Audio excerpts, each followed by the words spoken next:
So good afternoon. My name is Betsy Pugel. I am sometimes a scientist at Goddard, sometimes an engineer, and I kind of speak both languages, which is, I think, why I was asked to give this quick 10-minute pitch on Introduction to Requirements. So I want to make sure before we get started to get a sense of where folks are at. So how many people have actually written a science requirement or a requirement of any kind before? Okay, how many people have written a level 1 requirement before? Wow, okay. How many people have written a science traceability matrix?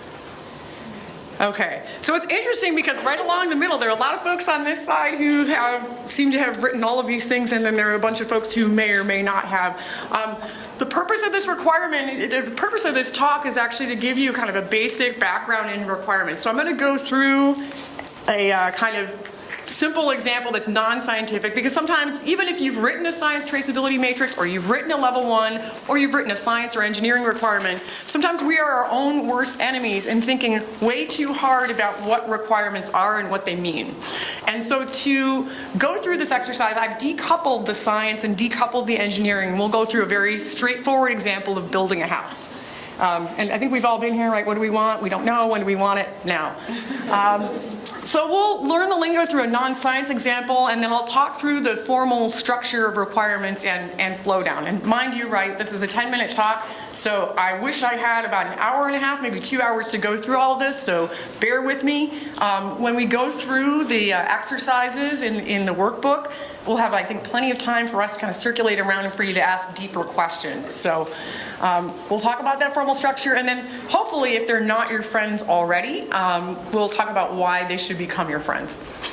So this is my example, right? You want to build a house. So you say, oh, I want to build a house. And someone says back to you, okay, well, I could build a dog house. I could build, a kid's house, a cat's house, right? There's House, the TV show, doll house, right? House music. I mean, there's all kinds of houses here. House of Cards, right? House of Cards, the show. And so the corresponding, comment is, well, tell me your requirements, right? They say, well, I require a house for people versus a house for all of these possible things. I'm not sure this clicker, oh, there we go. So I say, great, this becomes our objective, right? Our objective is building a house. And the reason I'm walking through this, right, is we all know how to do this. We all know how to, figure out what we need to do when we're like building a house or looking for a house or looking for a place to live or setting up something to have a party. There's a systematic process that you naturally go through. And so what I want to emphasize in this talk is that what you do to build requirements from your level 1s down to level 4s and 5s is something that you naturally do already. So that's what I'm saying. We are our own worst enemies sometimes in getting stuck in some of the details and having this process of building requirements. So, okay, well, you require a house for people, specifically, what? Well, a house for 2 adults, say 3 children and 2 dogs. It's just some random example, right? It could be anything.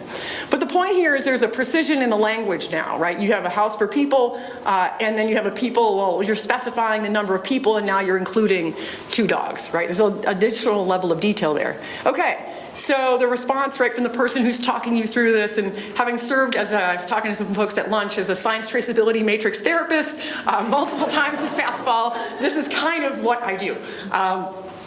So, great, let's get into the details. Well, I can go on and on here, right? You want a master bedroom, you want 3 non-master bedrooms, 2.5 bathrooms, and you're iffy about a pool if there's money. And we'll get to that. If you've never seen like D-scopes, right, having baseline requirements, threshold requirements, that'll get into this, and I'll talk about that and invoke Mick Jagger, which whoever had invoked You Can't Always Get What You Want earlier. I was like, this is great, we'll get there.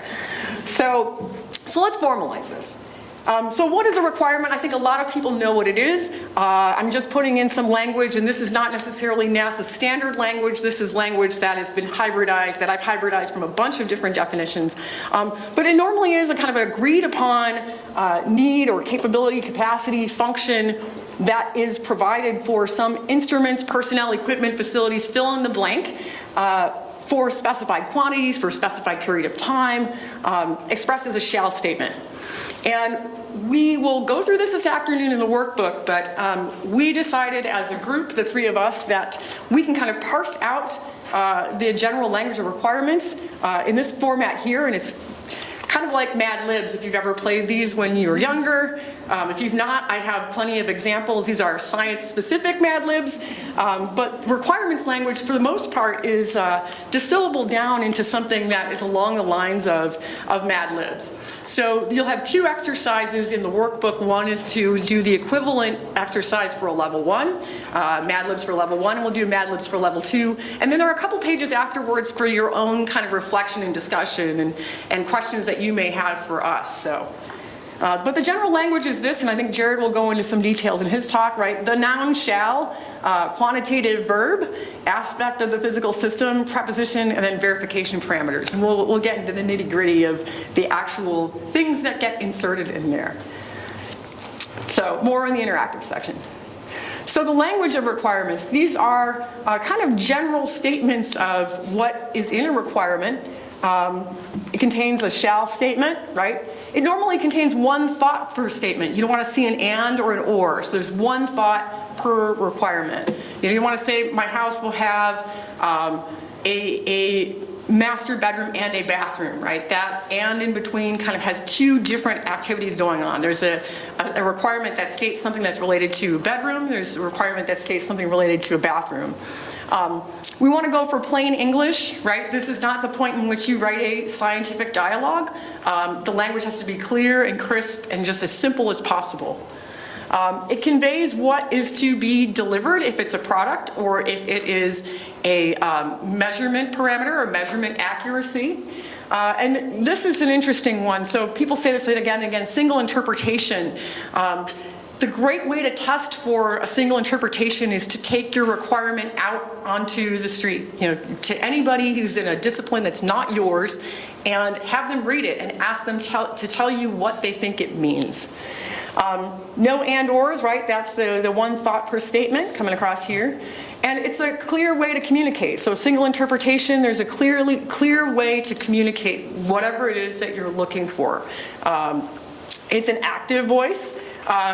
Who shall do what, and stated positively. So we state requirements as, the project shall do X, not the project shall do not X, shall not do X. So just taking our example of a house and breaking it down into a requirements flow, and Lisa will kind of get into the nitty-gritty details in her talk about this. I just want to show this to you in the simple context of building a house. So for our objective, right, our mission is to build a house. The level 1, and I know you guys are like, this is so boring, but the point here is to communicate to you how straightforward this is when you decouple it from the science. So level 1, the mission shall build a house for 2 adults, 3 children, and 2 dogs. So that's our level 1 requirement, that everything else kind of comes out from that. At level 2, there's a specific flow from level 1. And in this case, it is binned out, and you'll see in the subsystem level why it's binned out this way. This has to do with how you end up logically separating out or logically decomposing the architecture of your requirements.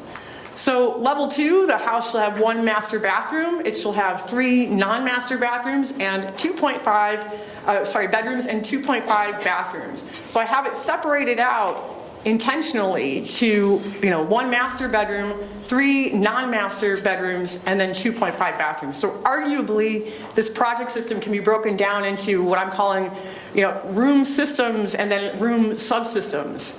So at the subsystem level, which is level 3, you have broken out, and this is just one example, right? The master bathroom shall be located on the 2nd floor, but the level 3 is actually broken into 3 parts, and this is how I've logically decomposed my house building to a master bedroom, a non-master bedroom, and then bathroom.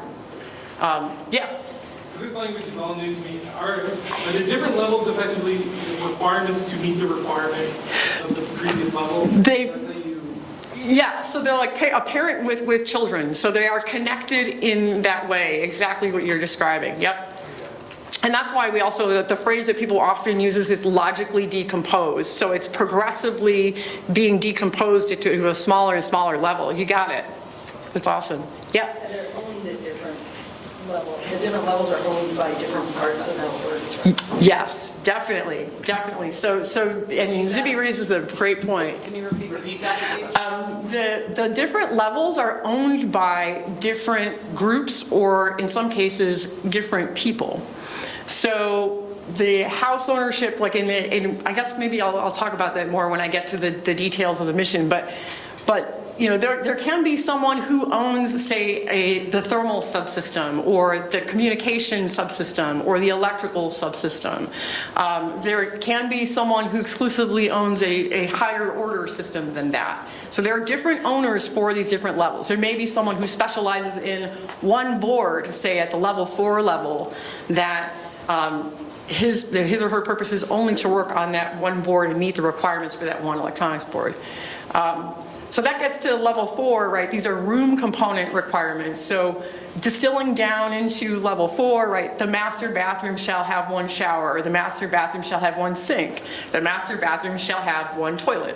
So you're going from, and this is to the gentleman's question here, this particular requirement here, level 3, flows down, right? There's this level 4 that now parses out what will be inside of the master bathroom.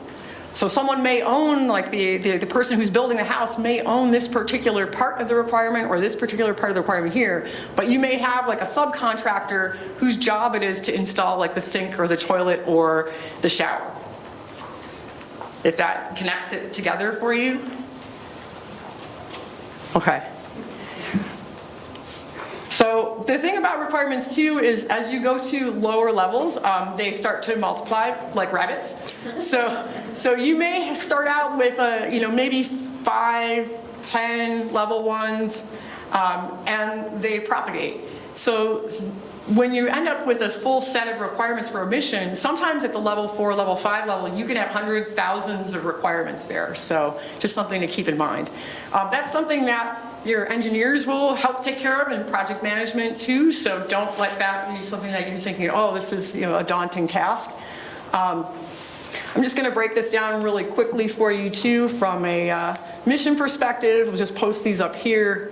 The important thing here that I want you to see is that they do flow, and Jared and Lisa will talk into this in gory detail, so I'm not going to get into the details here. But the important thing here, at least from my side, is that for the workbook, level 2s often will guide the instrument function and performance details, and that'll connect to what Sabrina's talking about with the science traceability matrix.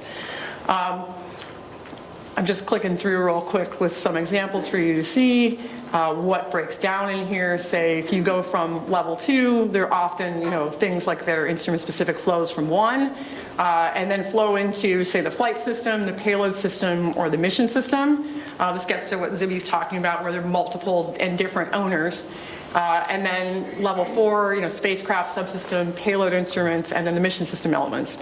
The important thing here is that at some level, right, you can leave some of these details to your engineers, so keep calm and hug an engineer.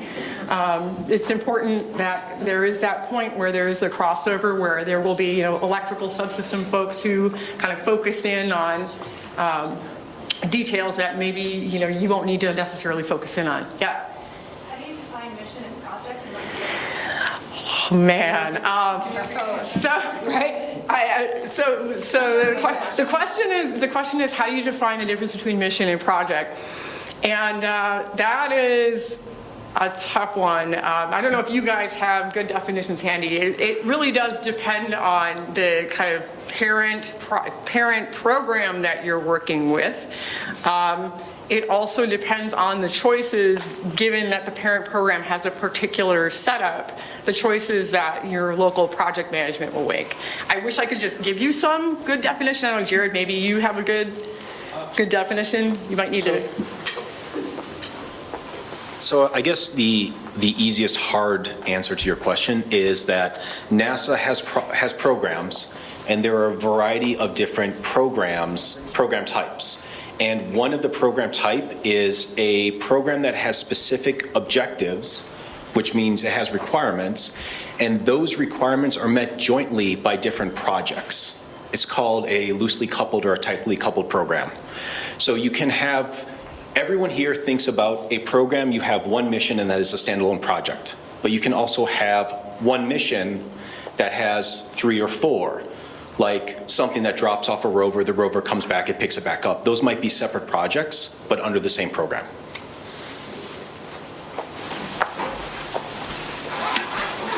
But it will depend locally too, so.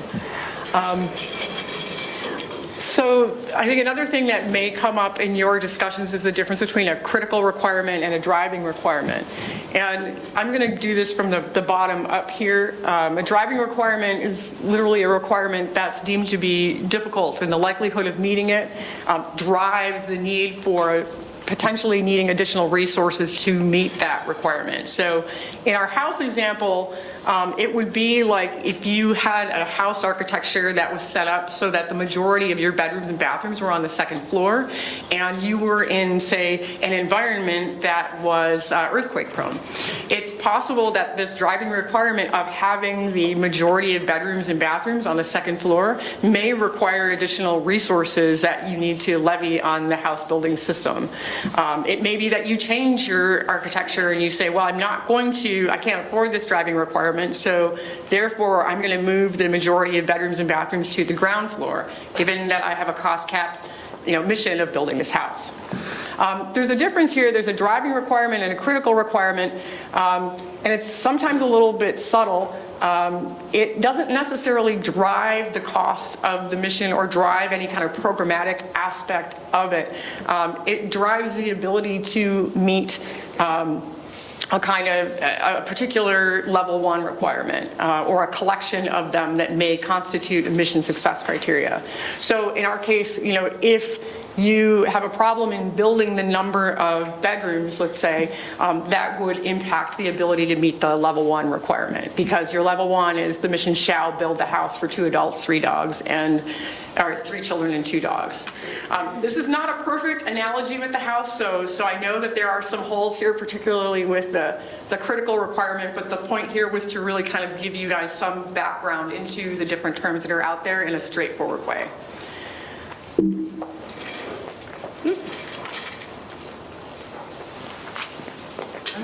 There's a message that I got on your email is from us. I think we took care of it. Yes, it's good. So, one thing is, right, you want to go build your house and you may not have enough resources. So, the question is whether or not you have D-scopes. And in our house example, there are some things that maybe you can live with and live without, right? So maybe you can live without a patio, or maybe you can live without some other things that you've put into the mix, or a garage or a pool. But the important thing is to go into your mission or your project knowing what your D-scopes may be. So we talk about baseline and threshold requirements when it comes to science. And this is where you have the Freddie Mercury side of the house, the baseline science, where you say, I want it all, and I want it now. Baseline science requirements are the ones that are necessary to achieve the full science objectives of the mission, right? So that's the Freddie Mercury from Queen, wanting everything, and not necessarily the now part, but wanting everything.